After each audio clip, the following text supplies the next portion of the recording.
హైదరాబాద్ మెట్రోకి ర్యాపిడో సంస్థకి మధ్య జరిగినట్టు ఒప్పందం ఈ సంవత్సరం గత 8 నెలలుగా 1 కోటి మంది ప్రయాణికులు ఈ ర్యాపిడో బైక్స్ మీద ప్రయాణించడం జరిగింది. అంటే హైదరాబాద్ మెట్రో ప్రయాణానికి ఫస్ట్ మైల్ లాస్ట్ మైల్ మనం ఇంటి దగ్గర నుంచి బయలుదేరి మెట్రో స్టేషన్కి వచ్చి మెట్రోలో ప్రయాణం చేసి తర్వాత మెట్రో స్టేషన్ నుండి వర్క్ ప్లేస్ కానీ ఎక్కడికైతే వెళ్తామో దానికి సంబంధించిన first mile last mile connectivity అంటాము. ఆ కనెక్టివిటీని ర్యాపిడో సంస్థ వారు చాలా ఎఫిషియెంట్గా మనకి చేస్తూ ఉన్నారు. ఇంతవరకు మనకి దాదాపుగా 57 స్టేషన్స్లో రోజు కూడా 4,80,000 నుంచి 5 లక్షల వరకు కూడా రోజు ప్రయాణం చేస్తూ ఉన్నారు.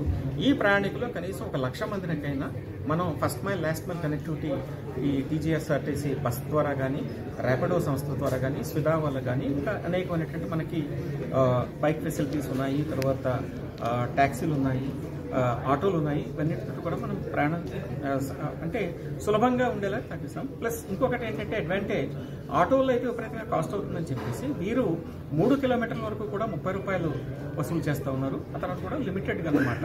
సో ఆ అడ్వాంటేజ్ ఉంది. దానితో పాటుగా స్త్రీలకు ఉపయోగపడేలాగా వారికి, ఎందుకంటే బైక్ ట్యాక్సీస్ మంచి అన్ని ఫెసిలిటీస్ మనం ఇవ్వడం జరిగింది. అక్కడ మనకి సేఫ్టీ అనేది చాలా ఇంపార్టెంట్. విమెన్ రైడర్స్కి, స్త్రీలకి, మహిళా మనులకి అన్ని సౌకర్యాలు ఉండేలాగా అవసరమైతే ఏమైనా వారికి ఏమైనా సమస్య ఉంటే ఒక నంబర్ వారు ఫోన్ చేయిస్తే ఇమ్మీడియట్గా మన పోలీస్ వారు వచ్చి వారిని అదుపులో తీసుకోవడం జరుగుతుంది. ఆ స్త్రీకి రక్షణ కల్పించడం జరుగుతుంది. ఇంకా మనం ఇప్పుడు ఎందుకంటే ఇప్పుడు మనం ఇనీషియల్ లెవెల్ ఆఫ్ ప్రాస్పెరిటీలో ఉన్నాము. తర్వాత భారతదేశంలో అర్బనైజేషన్ అన్నది ఇప్పుడిప్పుడే మొదలైంది. కానీ చాలా దేశాలు మనకంటే చాలా ఎక్కువ. ఇప్పుడు మనం దాదాపుగా దేశ జనాభాలో ఒక 40% మంది మాత్రమే అర్బన్ ఏరియాస్లో, ముఖ్యంగా పట్టణాల్లో, నగరాల్లో నివసిస్తూ ఉన్నాము. కానీ మీరు అభివృద్ధి చెందిన దేశాల్లో తీసుకుంటే 80%, 90% మంది జనాభా అంతా కూడా వారు పట్టణాల్లో, నగరాల్లో ఉంటారు.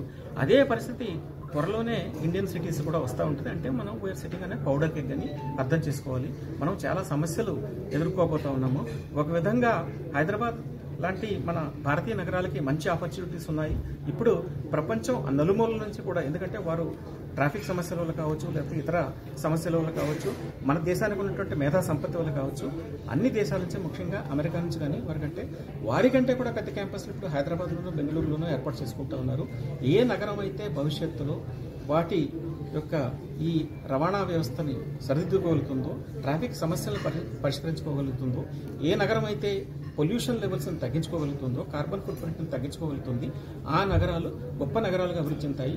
ఈ రోజున హైదరాబాద్లో దాదాపు 1,50,00,000 మంది జనాభా మొత్తం గ్రేటర్ హైదరాబాద్ తీసుకుంటే ఉన్నారు. ఇది వచ్చే 3 దశాబ్దాల్లో, వచ్చే 30 సంవత్సరాల్లో దాదాపు 3 కోట్ల జనాభా అయ్యేటువంటి ఛాన్స్ ఉంది. ఎందుకంటే హైదరాబాద్ అనేటువంటిది, తెలంగాణ అనేది God gifted city, God gifted state. ఇటువంటి చాలా అరుదుగా ఉంటాయి. ఏ రాష్ట్రంలో అయినా సరే, మీరు ముంబై చూసుకోవచ్చు, లేకపోతే చెన్నై చూసుకోవచ్చు, లేకపోతే ఏదైనా ఒక చూసుకుంటే ఏదో ఒక మూలక ఉంటుంది సామాన్యంగా. అట్లా కాకుండా హైదరాబాద్ మన తెలంగాణకి మధ్యలో ఉందన్నమాట. ఉండటం వల్ల అన్ని ప్రాంతాల నుంచి కూడా, తెలంగాణ అన్ని డిస్ట్రిక్ట్స్ నుంచి కూడా ఇక్కడంతా కూడా హైదరాబాద్ సిటీకి వచ్చి ఇక్కడ సెటిల్ అయ్యి అవుట్స్కట్స్లో సెటిల్ అవుతున్నారు. అందుకనే మనం ఫేజ్ 2 చాలా లార్జ్ స్కేల్లో ముఖ్యమంత్రి రేవంత్ రెడ్డి గారు 76 కిలోమీటర్లు ఆల్రెడీ ఇక్కడ రాష్ట్ర ప్రభుత్వం శాంక్షన్ చేయడం జరిగింది. చేసి మనం కేంద్రానికి పంపించాము. త్వరలోనే ఒకసారి అనుమతి వచ్చిన తర్వాత మనము ఈ 2వ ఫేజ్ని మొదలు పెడతాము. ఇప్పుడు ఓల్డ్ సిటీ వారు కూడా చాలామంది అడుగుతున్నారు. ఎప్పటి నుంచో దాదాపు 10 సంవత్సరాల నుంచి ఓల్డ్ సిటీ కనెక్టివిటీ లేకుండా పోయింది.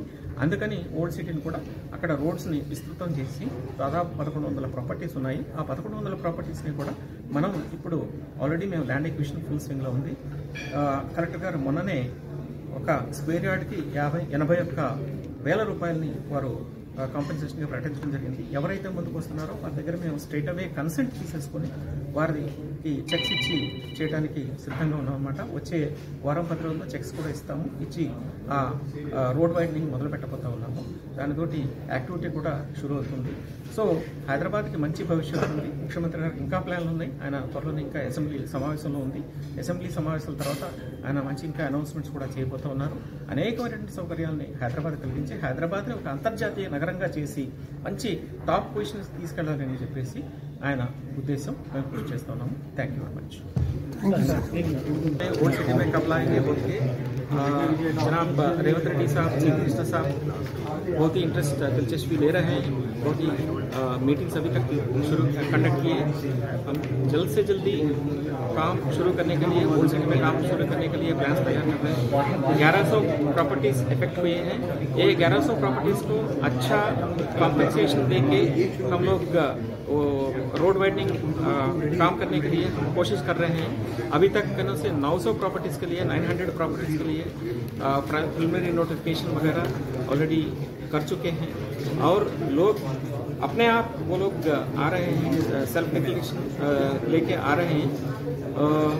स्क्वायर यार्ड को 81,000 हम लोग कॉम्पेंसेशन देके कलेक्टर साहब अभी अनाउंस किए हैं 81,000 पर स्क्वायर यार्ड देने के लिए। वो ये कॉम्पेंसेशन जो लोग कंसेंट से अवार्ड्स देने को तैयार हैं उन लोगों को हम लोग जल्द से जल्दी चेक्स देके रोड वाइडनिंग करने के लिए कोशिश कर रहे हैं। अभी शुरू करने के लिए हम सब कोशिश कर रहे हैं।